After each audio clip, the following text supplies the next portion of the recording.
Thank you for tuning in. Today we are talking on diaspora marriages.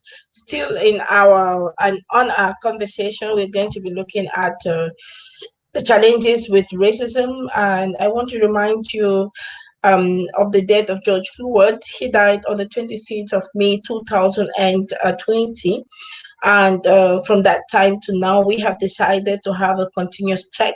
We have decided to continually empower ourselves as Africans, from Africans, with the intention to show our culture, to show our interest, to have our own identity, and have a space whereby we can heal. We can heal ourselves and we can as well empower ourselves. After being healed, we empower ourselves and then we can be able to take the right actions for change. And I'm very sure that today you're going to have you will like our conversation today because we have taken the conversation in another direction. We're not just going to be talking about the racism and the effects in marriages, but we're going to go right down to the conversation to find out exactly what happens with the diaspora marriages. We've seen a lot of things happening, especially in the diaspora. We are specifying the diaspora because we are in the diaspora, we are in Germany, and so we want to specify in the diaspora in Germany. What happens in other countries will be a topic maybe in another day. So, ladies and gentlemen, you're so welcome, and we are so privileged to have you always tuning in our conversations. And I am your host today, and of course, your guest, Vera Sompon. I have a special guest who is going to be with us today, and she's going to be telling us how as well racism affects our marriages here in the diaspora. But precisely, she's going to be talking also on the different kinds of marriages that are here in the diaspora, the foundations of these marriages. And after our conversation with her, we're going to have, of course, interaction, a time to exchange, a time to share. Please stay tuned, share your questions, share the link, send your point of views. Let us have this conversation rolling. Let us keep this conversation rolling. This is your platform. This is our space. We come here to heal ourselves. This is our space where we can empower ourselves and then go out there, take the right actions. Like my Angelo said, we need courage. So we are having also the courage now to have these conversations that are very, very difficult. I welcome my guest today, Maria Kaina, who will be talking to us on diaspora marriages. Maria, you're welcome. It's always a privilege to have a conversation with you. How are you today? I'm doing good. Thank you, Vera, for inviting me on here. And before I say any other thing, I'd just like to tell everyone to subscribe to this channel because this really is support for our community here in diaspora. Mm-hmm. And thank you very much also for that. We had an intensive conversation or training with young people today, and we have amazing experts in the diaspora, and we really have to start working together to support one another and especially to help our continent. And oh, Irene is there. I was just about to talk. I was about to talk on Irene, and she's also there. And she says, "Yeah, I am." Irene, you're welcome. I was about to talk what you did today. We had entrepreneurship and funding. I mean, if you have to go to school to have an MBA in masters in entrepreneurship or business administration, you will need 3 years and a half to have that degree, or 2 years. But you know, this lady took 3 hours to brush down a 3 years course. And so I send you my shouts. Thank you very much for the amazing job. And yes, thank you so much for your being there always, Mesme Moafo. These are the backbones of Sampon Social Service. They're always there to support, and we appreciate you so very much. Thank you very much. The Sunpoint Global TV is your platform. I'm so happy, Maria. I'm sorry, I have to remove the cat already from the bag. I have to remove the cat from the bag. We have been talking on this, and I know that um, we have not concluded how it's going to be, but I think that the topic of diaspora marriages is a wonderful one, and I think that there's no one who is good to talk on that than you. So we have to really make a platform for that, where you have to be talking on the diaspora marriages, so that we have space again to exchange.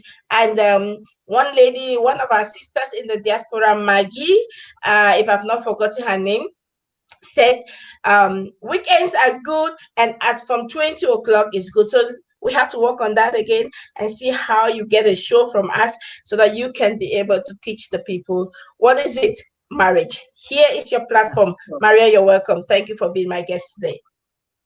Yeah, thank you, Vera. You know, if we have to talk about marriages in diaspora, it's not really that easy because the framework, the foundation of marriage here is totally different from what we have back home, because marriages are set up here in so many varieties. You have the case of a man coming here, going back to marry when he feels he's settled. You have a case of people meeting themselves here and getting married here, two Africans. You also have a case of Africans marrying white people or people from this country. You have a case of white men, in our case, German men, going to Africa to look for wives. So the foundations are so varied, and so too, there are a lot of various problems, but I think somewhere in between, we can draw a line between all these marriages. There are some challenges that are similar in all these marriages, and then there are, of course, some varieties.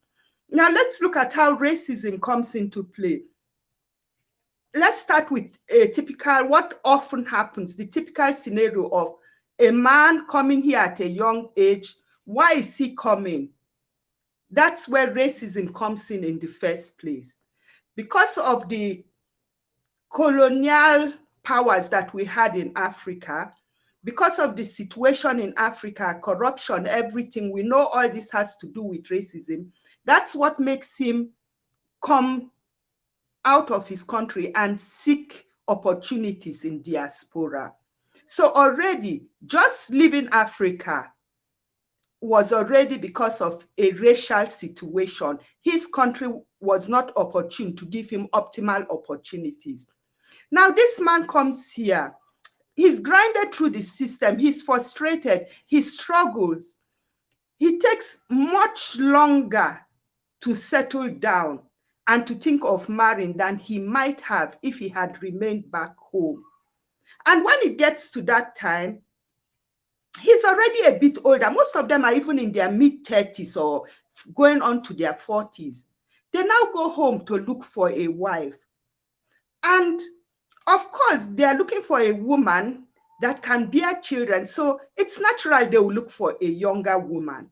And of course, they have faced so much humiliation in diaspora due to racism that they are now looking for a woman to come with them and feed their ego. So what happens? They target the younger women who they feel will be able to bear children and will be able to give them this respect. And I've often heard, you know, where people say, oh, older men bring young, innocent, naive girls. But I don't think that's exactly true, because I think most girls back home, they've heard the stories of what happened in diaspora. And marriages in Africa don't just occur between a girl and a man. The whole family is involved.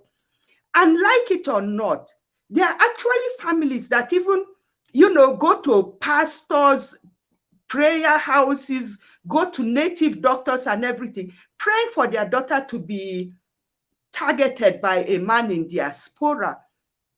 So the girl too knows what she's letting herself in for, even though she's pretty young, and at least the family know.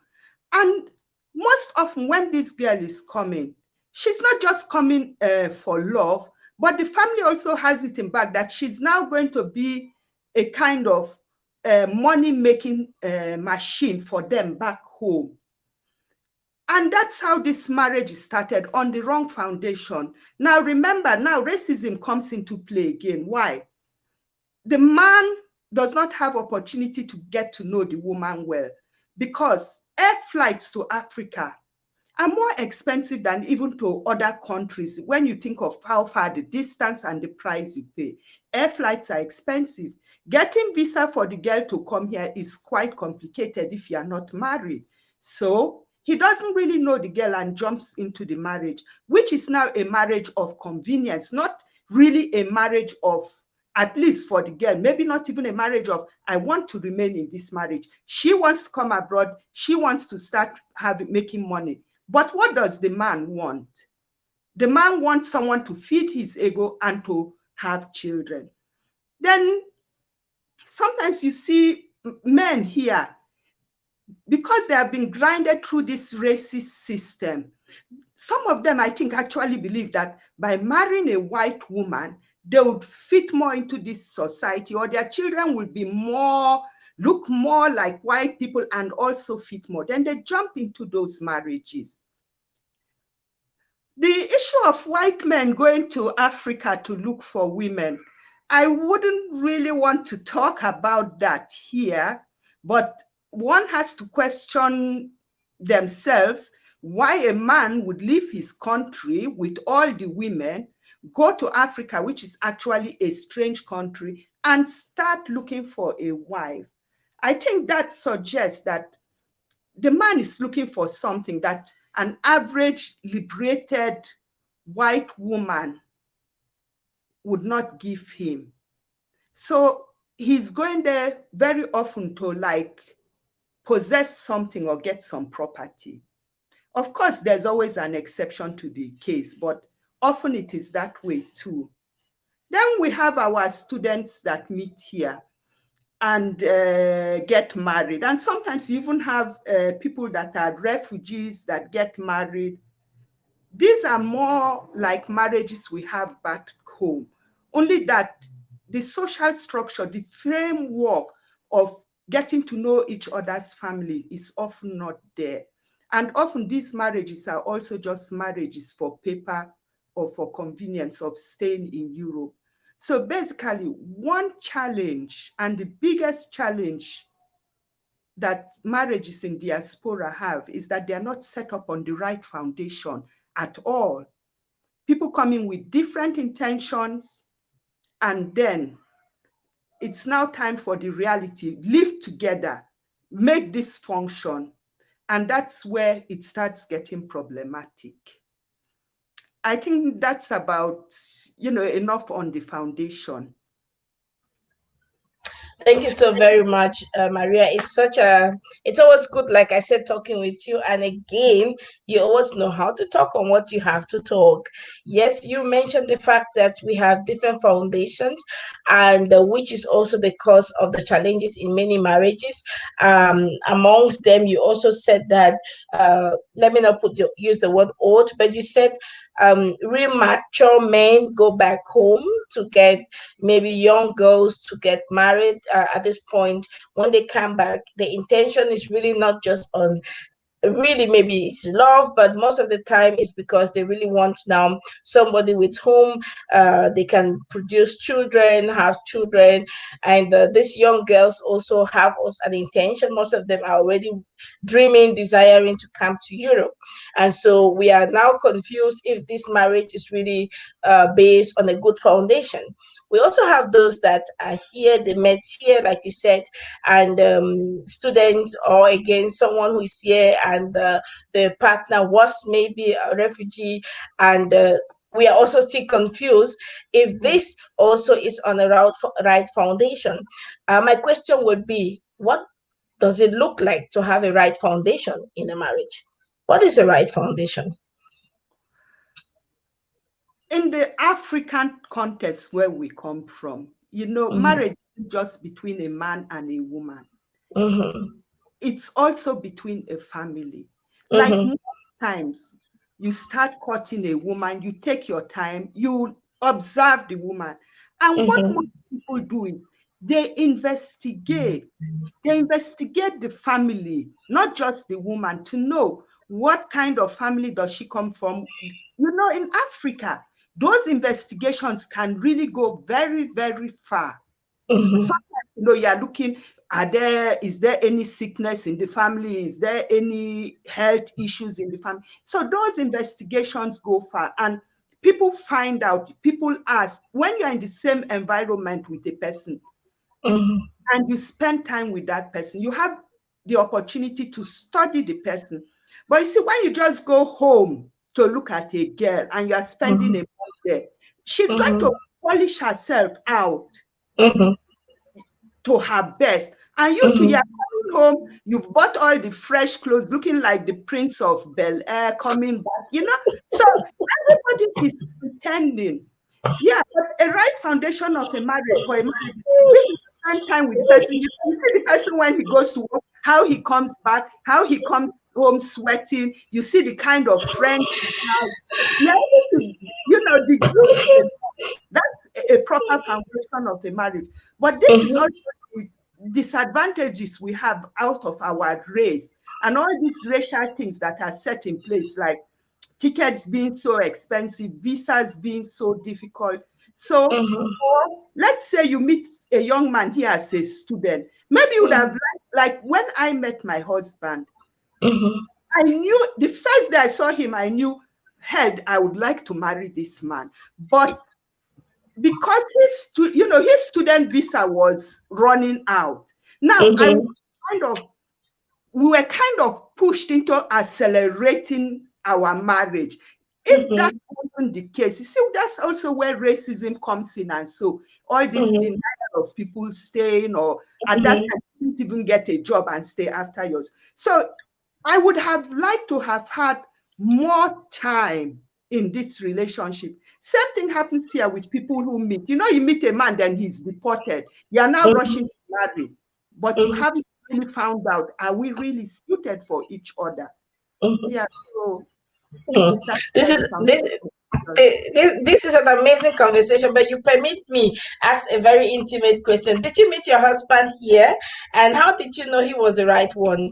Because you mentioned the fact that he was already almost his visa was going to as a student, but you loved him because in many of our conversations you knew from the start that he was the man. How did you know he was the man? I just, it was so bizarre. I saw him, he was coming out of the Fachhochschule. He was doing his second studium then. And I just looked at him and I just said to my mind, oh God, thank you, I've seen my husband. Wow. And how we met, he was even so shy. I was the one who said hello first. And, when I went home and told my sister, I said, God, I met the man I'm going to marry. She was like, you are crazy. But I was just convinced. Of course, I didn't tell him you're the man I'm going to marry. Of course I not. was convinced once I saw him, this is my husband. So it was just bizarre, But as I said, without that pressure, I would have liked a situation in my marriage if we had had more time, if we didn't feel under that pressure to get married. And I would have felt more comfortable in my marriage if I knew that my husband wasn't dependent on me, so to say, for papers. That puts an enormous stress on a marriage.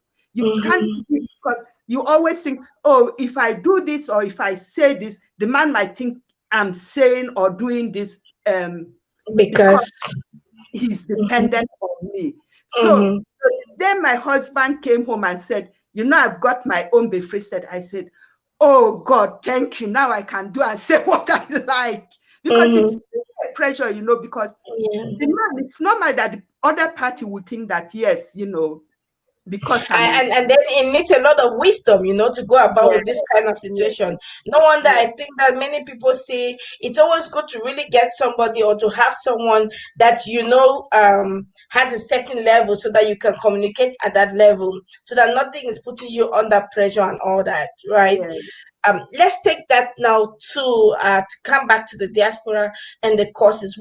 I watched a video the other day that hurt my spirit so badly, and I was thinking the whole time, what is this man really thinking he was doing?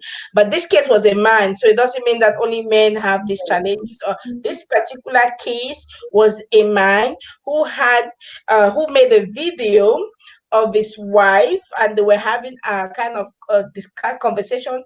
They were quarreling or arguing over money or support from the government, something like this. And we could see from that video, I mean, we have the rights of our interpretation.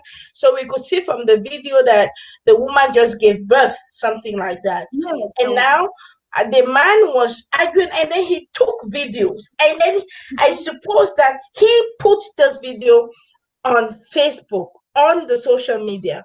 My question the whole time I was watching this video, I was asking myself the question, what was his intention? To destroy the woman, to destroy himself, or to destroy his generation? What do you think could push human beings to expose themselves to this point?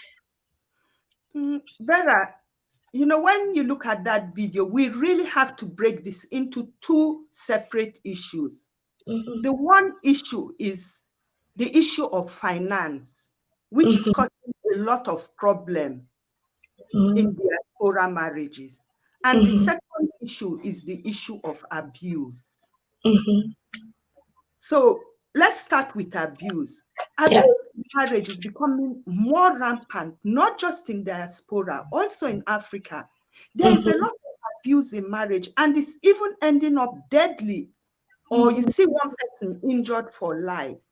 And I think you are going to have a lady on here who is going to be doing a program on abuse, and I feel that's very vital, you know, just by the way. Because, see, in diaspora, the ingredients for abuse to take place are very often there, despite that we have a police system and law and order.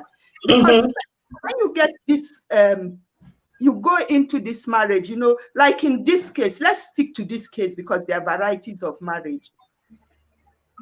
A woman, a man goes to bring from Africa. He has already feels that for you to have left all those women back in Europe to come for me, I'm very special. And the man feels, you know, and the man makes her feel special. You know, I took you because all the girls back there are useless. That's the first way abuse starts. You first make your victim feel very loved, very special. Then she's here, you start isolating her. She's isolated already. Also, racial ingredient, maybe she doesn't speak the language, you keep her away from friends or so. And then the abuse starts taking place because also the man, the perpetrator, is also a victim of racism. And has some of people, 1 out of 4 people have some mental health issues. So there's a lot of abuse that takes place in the marriage. And then the second aspect, this issue of finance is causing a lot of problem in African homes. There are African families today in Africa. They know how much kindergeld a family is getting every month. So they're calculating back home in Africa and asking the man, who is getting the kindergeld? And finances is a real problem. And we have to really, you know, we need a real supportive community system to really educate men and women in diaspora to overcome these things. So I think that what that man did, I think those two people, they really need a lot of help. Therapy, psychological, everything needs to be done on them. So I don't even want to go into who was to blame, you know, as you have to really, like I always say on this topic, a lot of people come out and say men are to blame. A lot of people say women are to, but it's a web, an intricate web of a lot of factors. So to really help our marriages, we shouldn't be apportioning blame, but trying to find out how can we help these people? Because for a man to do that, he obviously needs help. The woman needs help and the children need help. Thank you so very much. We want to welcome all those who are here on board with us. Charity Warimo, thank you very much. She mentioned again the fact, I want to say that kindergarten means child support for those who are watching from Africa and other parts of the world. And Maria, you mentioned the fact that we are also going to be having a program here on abuse. Yes, Charity Warimo is going to be starting the program from the 26th of August. She is going to be dealing with abuse and domestic violence. violence, and her show is Let's Help You. So if you're here, ladies and gentlemen, take note of those dates so that you can join the conversation and let us also have your point of views. Maxwell Manza is watching from Zambia. I know him already, and he is saying that well spoken to much abuse in marriages and should come to the end. Yes, Maria, that takes us to your proposition of having a supportive community, and I think that it is a good thing that you're starting up your own show soon, and I think that that would be a good support system to be able to support families, because we have to talk these things also openly, but still have way to give them the support that they need as individuals. And I'm welcoming also one of my daddies in the house, Christopher, and he says that's stupidity. And I want to go from the point of view he's saying it is hate. Yes, I think it is stupidity from whatever angle you're looking at it, but it wasn't a good image at all. And then we are seeing Maxwell is saying, I'm enjoying the conversation, hoping my wife to be will know I'm the right one. I'm the right one for her. I hope you'll be lucky enough to have the right woman, and you two will know she's the right one for you. And we also have still Charity Warimo, who says, wow, Maria, you summarize it well. Generally, this is the fact. Thank you, Maria. Like I said, it's always a nice time having conversation with you. But I want to hit on the financial issue, the money aspect, because I still don't get it, Maria. I don't get it that we are here in the diaspora in Germany. You have the support system from the government, finance to help you with the children, and then we are fighting over that. I am always curious to know what could be the intention behind that, because the money is for the children. Now, if the money is for the children, what can cause fighting? I mean, we can also see it this way. There are some countries that they don't receive support system. Now, what if they didn't have this support system? Would they be fighting? Can it be that this child support is a cause of damage for African homes? Should they remove that process maybe? What do you think? Please throw more light again on this financial issue. Actually, Kindergeld is a type of tax benefit. See, any money being given to anyone in this country, it's exactly calculated. It's a kind of benefit because parents ought to buy a lot of things for their children. So because you pay tax on everything you buy, you kind of get a percentage back as Kindergeld. That's why you see people that earn very much, they don't even get the money paid out. They get it as a tax benefit. So a lot of people seem to think Kindergeld is for the children. No, it's for the parents to help them, assist them taking care of the children. Now, this doesn't mean it's for the parents, go and build your house in Africa. Because if I'm giving you 100 euro Kindergeld, for instance, I'm assuming that's about the tax you paid on what you bought for the child. So the real reason parents are fighting is because they haven't yet understood that a lot of money has to be invested in these children. A substantial amount of your income ought to be invested in your children.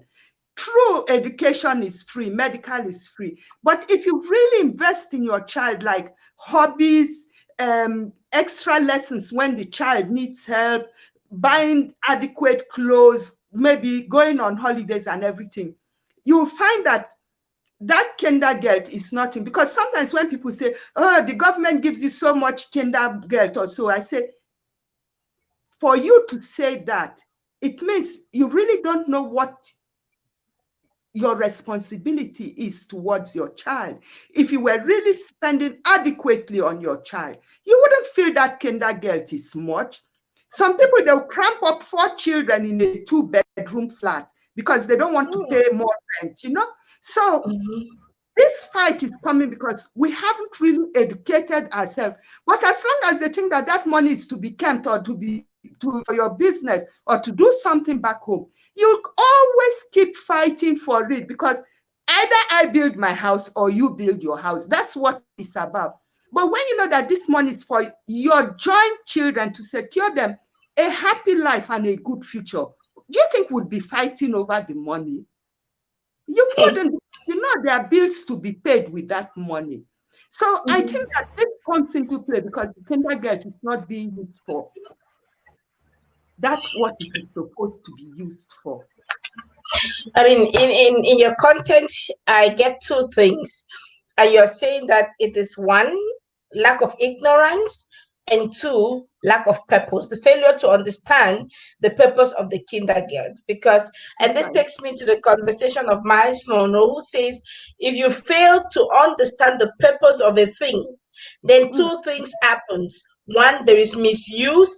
Two, there is abuse. So we can, from this conversation, understand that most African parents or families in the diaspora have not understood the purpose of kindergarten.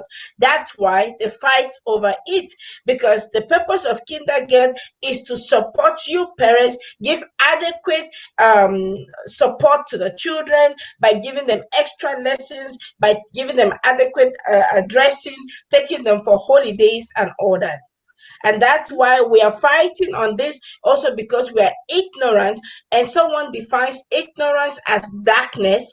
And when there is darkness somewhere, then there's definitely bound to be problems. So I can understand why problems come because of these two reasons. One, ignorance of the fact that this kindergarten is really not for them.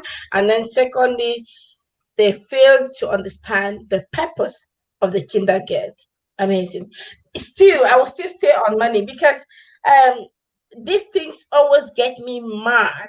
I really don't even know who I really don't even know what happens in my home with this. I don't know who I don't even know who is in charge of it, because we have in my family we have a joint account over everything. So I really don't know what is happening or what is not happening, because I think that it is going to be managed well and the kids will have their adequate all what they need. So let's go back again. If we have failed purpose, we have not understood purpose, especially the purpose of kindergarten, how then can we effectively, step by step, help our the diaspora families to understand the essence of this kindergarten? That can only be done through support systems and structures in our communities, like the church, or groups, or like you with your social service. I mean, it's all about knowledge and information, passing that information, you see, because if people don't realize, then it's always bound to be a problem. And Vera, there's another problem you have. Many women, when they come here, I have to give it, women, they kind of adopt easily. They come to a system, they see the system, they change. They also want their children to have those things. Like she'll say, yeah, my child should have a phone because other kids are having it. But you see, the men are more conservative and restrictive. So sometimes the fight in the family over the money even comes because the woman would want to have that for her children, or buy new furniture, buy this, but the man would be more like, oh, in Africa people are surviving on 100 euro or so. So you see, also you have in a marriage, also some often in mixed marriages, where you see people have different priorities with what money is to be used for. It causes a lot of conflict. So only by educating ourselves that we can really find out and realize what this money is really for, and how finances should be joined or not joined in a family. I mean, I'm not advocating that people should have joint account. If it works for you, good. Some people may have separate accounts and one joint account they pay into. Exactly. But every family it's always good to sit down and between you two negotiate a model that will work for you, and a middle way to regulate the finances and the needs of the children and the partners in the marriage. I like this one. I like this one. Negotiate a model that will fit in your own family. Let's go again to the comments section. We are having Leah said great content. Yes, that was great content, and that takes me back to the proposition you're making, Maria. You say we need support systems in our community. We need good groups that can also talk on these conversations in a neutral way that everybody can learn out of it.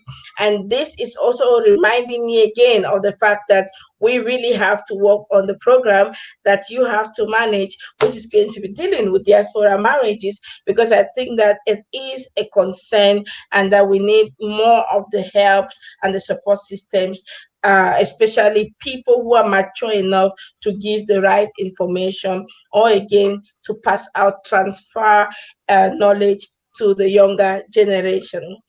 Again, back to diaspora today, ladies and gentlemen. If you're just tuning in, we have been talking on diaspora marriages, and we somehow linked it to racism. And Maria Kaina says that, of course, racism affects also the diaspora marriages, because when the man comes here, he doesn't usually have all the opportunities that the woman has, and therefore causes some kind of friction even in his ego. And when he gets back home to look for a young, beautiful lady, and the young, beautiful lady is coming here also with the intention to get into paradise, and then when they get here, bam, the clutch starts coming up because the foundations was not really well defined and good. Maria, we have spoken about finances as one of the very big challenges in the diaspora, and it amazes me because actually the finances should not have been the challenges for the diaspora. And we also spoke about the abuse in marriage. I want to go also in the aspect of the abuse in marriage. There are different kinds of abuse in marriage. Would you mind telling us the different sorts and different kinds of abuses you have observed in the community? There's a lot of physical abuse, and there's a lot of verbal abuse, especially, and psychological, emotional, and even sexual abuse. And sexual abuse is something that most of us don't even delve into, or there are women that are being sexually abused and they don't even realize it. So now, physical abuse, that's clear. I don't have to explain it to you. People get angry, get aggressive, they start hitting. Now comes this psychological abuse. You see, very often when you have this, that when a partner has been here in Europe, the man, and he goes to bring a wife. Now, this applies to Black men as well as to white men. You bring a wife from Africa here, you start treating her like she's daft. She doesn't know anything. That's how it's done in Europe. That's how it's done in Europe. That's how even African men do that. You are bringing the wife here, you are treating her like she's daft. She doesn't know. But if you think about it, most things in Europe, they exist in Africa too. That's abuse. Or you start restraining the woman, restricting her movement. All those kind of things are abuse. And sexual abuse it's very common. I think it's even more common when white men go and bring women from back home. You start living out fantasies you could not have lived out with a woman back here.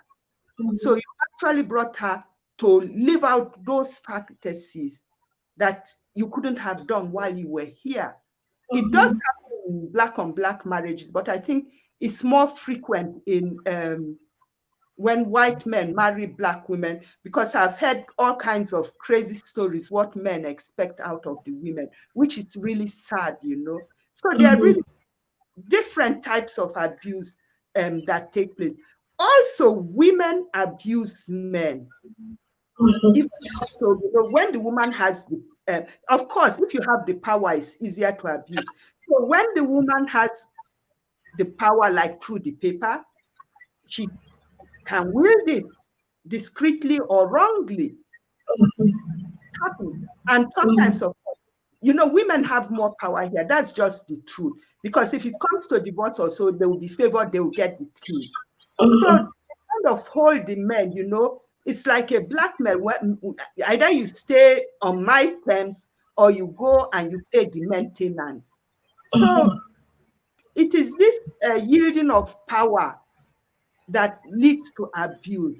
And here again, racism comes into play, because it's very, very unlikely that a black man will have an issue with a woman and go to Jugendamt, and the authorities will try to resolve that problem. Their own option is always leave the man. Leave the man, leave the man, leave the man, take care of the children alone. Then the women think, oh, this is a perfect situation. I'm alone, I have the money. But when those children grow up, you know, they don't have the father figure in the family. The same system that supported you to leave the man is the same system that is going to grab that child and lock that child up in prison or put it in a hole. Then we have mercy. Wow, wow, wow, wow. Many things you said, so many things. Let me just welcome again those who are tuning in. If you're tuning in here, we are on the Sunpoint Global TV. That's our webpage. Also on YouTube. Please make sure you subscribe so you'll be getting more of these conversations. And we are also have been on the Sunpoint Social Service page on the Facebook. This is where we are directly now. So please make sure you join the big family so that we have more of these conversations coming in. And Maria Kaina is also going to have a show, especially on this topic, marriages in the diaspora, because I think that indeed we need a space whereby we can come heal and without pointing accusing fingers on nobody. That's why I like the balance that you brought in, Maria, when you said that there's male abuse but also women abuse, because I was about to bring up that idea of the female also abusing the male. But what marked me again was the sexual abuse. I'm so curious to know it a little more detailed. I'm just curious. Would you again tell us, how do you mean, what is that sexual abuse? Is it only men towards women, or how do we get to understand that? And how can that affect also the relationship? Oh, it could be women or men too. Now, you know, I'm not a psychologist or an expert, you know, but so I can just give you a usual definition. I think you have an expert coming in. But you see, when a man, let me put it this way, sexual abuse is actually so horrible because you kind of force the woman to rape herself. How? Because now, you know, in a classical rape case, you would go on the woman even though she's unwilling. But in this case, you put this woman in a tight corner, you are being abusive. So she now thinks that, okay, if I do those things to please you, you would be nice to me, or you will stop, you will not deprive me this thing, or you understand what I mean? So she forces herself to give in to the will of the man, which she would not normally. She forces herself to do things with the man which she would not normally want to do. Sometimes, of course, you know, there are some things that are totally against our religion or tradition, but she forces herself to do them with the man because she feels she hasn't any choice. Because if she doesn't do it, you know, the man starts getting aggressive or threatening to kick her out or not sleep with her or not to give her money. So it's like you are virtually raping yourself, which is even worse than a rape, because you are forcing yourself to pretend you are enjoying it or to do it. But ouch. Yeah, most people don't really, you know, haven't even really understood that they are being sexually abused. And it does happen in black on black marriages too. You know, you see a man, maybe something he could not ask of you normally, he'll start finding a quarrel or something, then okay, to make up, let's now do this or so. And it happens the other way around too. I mean, even a woman can use that pressure on a man to, you know, I mean, you often hear of some of our men, I don't really want to go into these sexual topics, you know, complaining that the woman is over demanding, let's put it. you know, of both ways, really. But you know, you don't really sit back and think this is actually an abuse because Mhm. it's taking you out of your comfort zone. Mhm. Yeah. Mhm. Wow, this one is a new one too for me. Thank you for the exposure and the enlightenment. Let's talk on emotional abuse. You just passed over it. Uh, what is emotional abuse? Someone is listening to us now out there, and maybe he or she is in such a relationship. What should that person understand? What's emotional abuse, and how does this really affect the diaspora marriages? See, if emotionally you don't feel right, then you are being emotionally abused. Emotions, that's the best way to describe it. If something is happening to you and emotionally you are upset and hurt, then you are being emotionally abused. And men can do it it can happen in so many ways.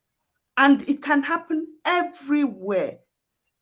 I think what makes it so difficult in diaspora is that when women don't have a network to fall back on, then you don't have anybody to talk to about it. So it's all bottled up in there. But basically, I would say if you notice that emotionally you are not happy, sometimes, as I said, you know, when the man keeps on you, or you don't know it, putting you down in front of friends, telling you are not capable. There's so many different ways. But this emotional, psychological, it's all, you know, it's all intertwined, and one doesn't Mm, often exist without the other. Mostly mhm, they are intertwined. mhm. I would And like you to have a kind of example because we need to have, we are talking now to people and they'll come after to listen to us. My question, what's an example? Do you have an example where we can say this can look like emotional abuse or psychological abuse? it would depend on how the woman takes it. Now, Mm-hmm. see, we're all different in taking. So you Yes. can't just say broadly like this. You know, there are some women, they are bold, they are loud, they are everything. So when you say you get out of here, they'll say you get out first. But then there are some women, they are timid, you know. So it always depends on who the woman is. But Yes. when a woman is in a situation where she is dependent on you, I think that's the key word. In any time you're in a relationship where one person is dependent on you financially for their stay or anything, and you start exhibiting those traits like putting the person down, isolating them, denying them opportunities, you know, and you see that the person is affected by it, then it's an abuse. Okay, thank you so much. Let's go now to if you see that the person is affected by it. But now we have situations now, and that's why we want to insist and stay on diaspora marriages because there's a way that the people are dealing with their female humans in some of the parts of the world. And so when they come here now, they have a challenge, and usually they say this woman has changed or this man has changed. Now in the diaspora we have those opportunities that you can at least um you can work, the woman can work, the man can work, you both are working and you go out and come back, um Yeah. and then the man is not being really able to help the woman. Can one put that a little like it's some sort of an abuse also? But the men do not realize that it's an abuse because they say that that's how we do in Africa. But take note of the circumstances. The man works, the woman works, both bring in income, both have children, and then there is a system that says you submit, and the woman is doing everything, broken herself, killing herself, and the man don't seem to see that it is anything wrong. Or is that something wrong? Is there anything wrong in that, by the way? That's an emotional, that's a physical abuse, that's an emotional abuse and a psychological abuse. You know what my husband jokingly said to me? You know, when I said, can you do this for me? He said, oh, in Africa, would you ask your husband to do this?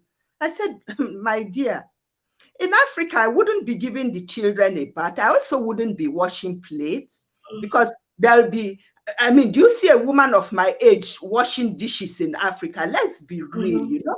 So I said, Africa also won't be doing this. So both of us have to adjust here. That is certainly true. I think we talked of this in our last, when we had our last interview. The man is traditionally the provider. The moment a woman steps in to start joining you in your role of providing, you have to start joining her in her role of taking care of the home. And you know, when a woman tells you, I need help, for God's sake, she's not trying to tell you, you know, I'm walking like a man, now you come down like a woman or walk like a woman. When you know how work is here in Germany, when they say 5 hours, you are working 5 hours. You know, work is hard, no matter what type of job you are doing. Working here is hard, physically, mentally, it's hard work. And she comes back, she's tired. Can't you, if you are married to someone, can't you sympathize and know, look, this woman is tired, it's too much for her, let me help. That's the humane thing to do. I mean, this man that is complaining, would he see his mother or his sister doing such a thing and be happy? When does the woman get to rest? Especially women with young babies. The baby is crying at night. You jump up in the morning, you know how it is to just jump up and you jump, you start getting 2 children, getting them, rush, you go to work. I mean, now I'm older, my kids are older. I notice the difference that I can get up in the morning, everybody can get dressed themselves. You know, you have some few minutes to say, okay, let me start the day. But you see, most of us women married to young men, we are constantly, they're under stress with the little children. You just them, you are walking, you're almost in panic. Am I going to make it to pick the child on time? Then come home, then cook, then do the homework, attend the parent. It's not possible. You know, you're going to break that woman down. Within a few years, she's going to have a breakdown. So amazing. This is really this is a conversation we have to continue, Maria. And like I told you, 1 hour is always going too quick. We are still on the challenges. We've not yet entered even into the solutions, you know. So that's why I'm so happy that you're going to be taking up this conversation, and it's going to start in September. Let me prophesy already that's going to start in September, whereby we're going to be having these regular conversations on diaspora marriages. And I welcome also Sharon Dasi. Sharon Dasi is also having an amazing program.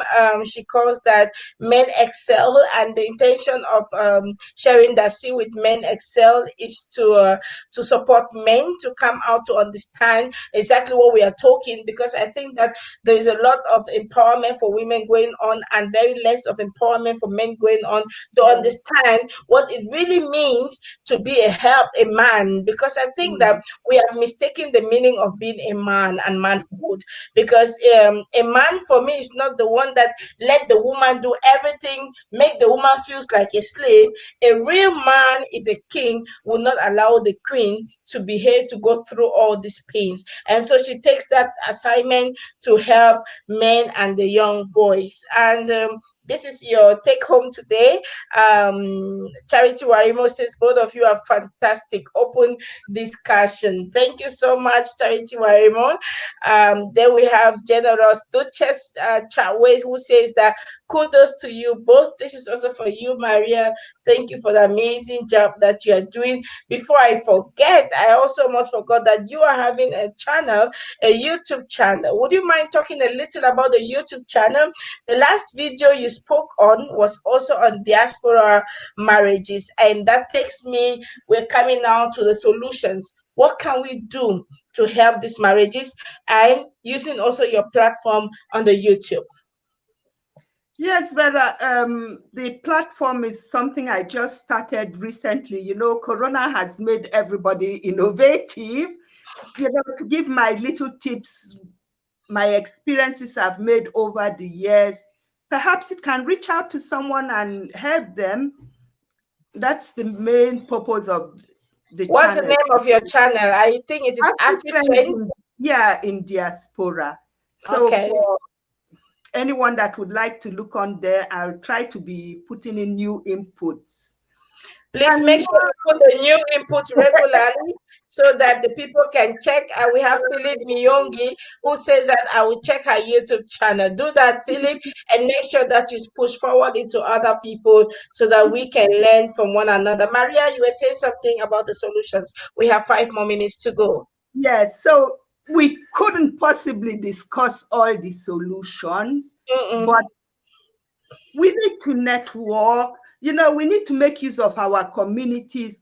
Also, our churches. I don't want to go into this topic, which is a broad topic on how sometimes churches unintentionally support the perpetrators of certain things by always saying, forgive, be patient or so. So, you know, they have to also come down a bit from the pedestal and, you know, give advice on how a woman or man can cope with an abuse or a difficult marriage, practical solutions.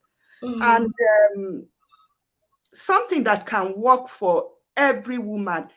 When I was young, I kept hearing a woman makes the home, a woman makes the home. And I used to wonder, what the hell are they talking about? How does a woman make a home? But the truth is, when there are difficult marriages, those marriages often exist as long as the woman is patient enough and says, okay, I'll try, I'll see, and what I can do. So for us women, I'm a woman and I'm talking to women now. You know, sometimes all this thing about being submissive or so, all a topic on its own, it really helps. Not that you should tolerate abuse, but if we can try to be a bit, you know, pedal down a bit from this emancipation trip, be a bit patient. You know, you can say everything, but how you say it is important. We should learn communication skills that we can set in our marriage to get, you know, to avoid when a person is really aggressive or violent. No matter what you do, it only makes him more violent even.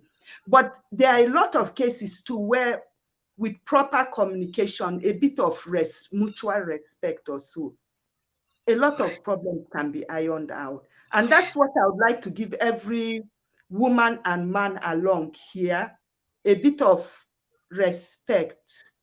A bit of respect, Maria Kaina says, will help in the marriage and in your relationships. Thank you, Maria Kaina. It has been an important, very nice moment with you. I always enjoy talking with you, and I am very convinced that we are coming up with the topic diaspora marriages on our global, Sunburn Global TV, because we know now that it is such an important conversation, and we have to keep the conversation ruling with the intention to heal ourselves, to find possible solutions, and to move forward. Because at the end of it, we just want to be that which God said we should be. Ladies and gentlemen, you have been watching us from the Sunburn Global TV. My name is Vera Sunburn, and my guest today is Maria Kaina from AfriTrends in Diaspora. Those who are wanting to know more about her channel, please check it on YouTube. It is I have to put it up again. The AfriTrend